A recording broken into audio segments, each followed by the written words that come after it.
नमस्कार दर्शकों, मैं यूएमपी 57 से शैलेंद्र सिंह करवर। आइए दर्शकों, खबर से आपको अवगत करा हूं। दर्शकों, खबर है मुरैना मध्य से।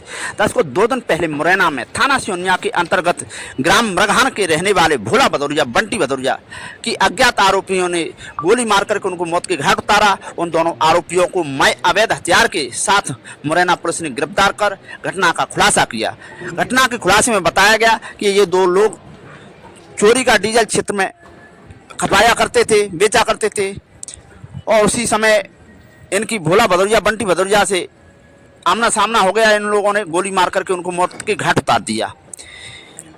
इस खुलासे के बाद क्षेत्र के लोगों में बड़ा कौतूहल का विषय बना हुआ है। लोगों का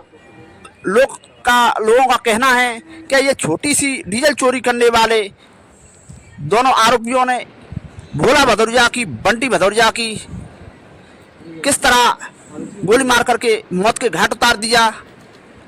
बड़ा कौतूहल का विषय बना हुआ है। आइए जानते हैं खुलासे में सुबह क्या बताया गया है। डबल मर्डर सिहोरिया थाना क्षेत्र अंतर्गत हुआ। इसमें गोली मारकर 2 लोगों की हत्या कारित की गई। घटना के तत्काल बाद से रिस्पेक्टेड आईजी सर और डीआईजी सर मुरैना आकर पूरी पुलिस की कार्रवाई को उन्होंने उनका सतत मार्गदर्शन हमें मिला, उनके अनुभव का लाभ हमें मिला और उन्होंने काफ़ी बारीकी से हर चीज़ को हमें गाइड किया। उसके फलस्वरूप काफ़ी कम समय में 30 से 35 घंटे के अंदर हम लोगों ने घटना में शामिल जो 2 आरोपी हैं उन लोगों को राउंड अप किया है। उनके पास से वेपन्स भी बरामद हुए हैं और घटना में प्रयुक्त जो कार है वो भी हम लोगों ने बरामद किया। जो घटनाक्रम विस्तार से पूछताछ करने पर अभी तक सामने आया है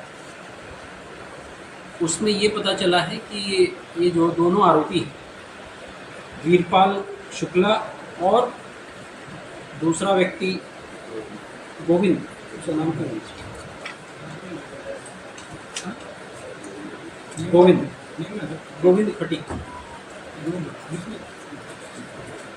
गोविंद खटी उड़ीसा के रहने वाले हैं। ये लोग डीजल चोरी कर उसको बेचने का काम करते हैं। घटना के दिन भी इसी उद्देश्य से ये लोग लगभग क्या कहना है कि 50-60 लीटर डीजल लेकर ये सिहोनिया क्षेत्र में आए थे स्विफ्ट गाड़ी से। और जो मृतक पक्ष है उसके साथ उनकी गाड़ी में टक्कर लगी। टक्कर लगने के बाद वो लोग बाहर निकले और थोड़ा झगड़ा शुरू हुआ और अपने बचाव उसके बाद झगड़ा शुरू होने के बाद उन्होंने शीशा नीचे करके उन पर गोली चलाई, जिससे 2 लोगों की मृत्यु। इस पूरी कार्रवाई में मैं बताना चाहूँगा कि आईजी सर और डीआईजी सर के निर्देशन में, उनके मार्गदर्शन में हमारी टीम्स ने दिन रात मेहनत की है। बहुत एक तरह से ब्लाइंड केस था बिल्कुल, क्योंकि जिन संदेहों पे शुरू में जिक्र किया जा रहा था उनका विवेचना में इनिशियली उनकी जानकारी में उनका लोकेशन कहीं और आया, पर साथ में जो फरियादी पक्ष है वो जिन संदेहों के भी नाम ले रहा था हम लोग तत्काल उनको उठाकर पूछताछ कर रहे थे। तो एक तरह से ब्लाइंड केस था और उसको बहुत कम समय में हमारे हेडक्वार्टर विजय, उनकी पूरी टीम लगातार लगे रहे और उन लोगों ने इस केस को क्रैक किया। तो सभी को मैं बहुत बहुत बधाई देता हूँ। तो बहुत ही डिफ़िकल्ट केस को बिल्कुल समयबद्ध तरीके में खोला गया है। सभी की बहुत बहुत शुभकामनाएं।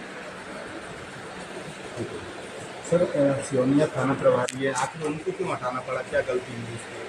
इसमें जो पाया गया वो ये था कि अगर किसी भी तरह का एक तो डबल मर्डर का केस है तो अपराध को नियंत्रण आवश्यक है, खासकर ऐसे लोगों का जिनकी क्रिमिनल हिस्ट्री रही। दूसरा कि अगर किसी कारण से विवाद होता है तो उस तत्काल हमें उस चीज़ की जानकारी थाने पे पहुंचनी चाहिए। इतना सूचना हमारा स्ट्रॉन्ग होना चाहिए, जो कि प्रथम दृष्टया बीट प्रभारी और थाना प्रभारी का थोड़ा लैकिंग पाया गया और उस कारण से उनके ऊपर कार्रवाई की गई है। मैसेज यही है कि क्षेत्रांतर्गत, थाना क्षेत्रांतर्गत घटनाएं हो रही हैं अगर तो उसका संज्ञान तत्काल थाना प्रभारी ले और उस पर त्वरित कार्रवाई, चाहे वो प्रतिबंधात्मक हो या एक्शन लेना हो लीगल, तो समय पर होना चाहिए। आरोपियों को कहाँ से पकड़ा गया सर? आरोपियों को पोरसा के पास से पकड़ा गया, दोनों पोरसा के रहने वाले हैं। जी। और उनके पास से उनकी निशानदेही से ये गाड़ी और भी आरोपियों ने ऐसे कोई केस की है, ऐसी इनकी कोई इनका हिस्ट्री? आपराधिक रिकॉर्ड जो है वो इस तरह के क्राइम का नहीं। और जब उनसे चर्चा हो रही थी तो एक तरह से और इनका आपराधिक रिकॉर्ड इन्होंने संलग्न किया है। 25-27 में हालांकि वीरपाल वध हुआ है, पर जो दूसरा व्यक्ति है गोविंद खटीक, इसका मुरैना जिले या प्रदेश में तो कोई आपराधिक रिकॉर्ड नहीं है। ऐसा कहना है कि एक बार वेस्ट बंगाल में संभवतः किसी क्राइम में बंद हुआ, तो जानकारी हम लोग ला रहे हैं। और उसके अलावा सर इन्होंने अभी क्या बताया, किस तरह से पूरी घटना को वहाँ अचानक से विवाद स्टार्ट हुआ, इनको लगा कि हमारे पे हावी हो सकता है सामने वाला पक्ष, तो इन्होंने इनके पास एक कट्टा था, शीशा नीचे किया, मार दिया, फरार हो गया। ऐसी भी कहानी आ रही है कि जो मृतक हैं वो अवैध शराब को पकड़ने के लिए फरियादी पक्ष शराब से जुड़ी हुई कारोबार से जुड़ी हुई ये फरियादी पक्ष ने बोला भी ऐसे? ये बात सामने आई थी, पर उन्होंने FIR में इस बात को नहीं लिखा। किसी भी किसी संदेह पर ही लोग पीछे पड़े होंगे, इसमें कोई शंका नहीं है। सर इन तक पहुंचे कैसे सर अपन, क्योंकि ब्लाइंड मर्डर जी बिल्कुल, कैसे लगा के सबसे पहले तो CCTV ऐसा कोई फुटेज, अपराध है? हाँ, तो सबसे पहले तो CCTV फुटेज पे बहुत विस्तार से काम किया गया। 3-4 टीम से अलग अलग, एक खड़ियार तिराहा है जहाँ से गाड़ी निकल गई, तो CCTV फुटेज पर बहुत क्लोजली काम किया गया।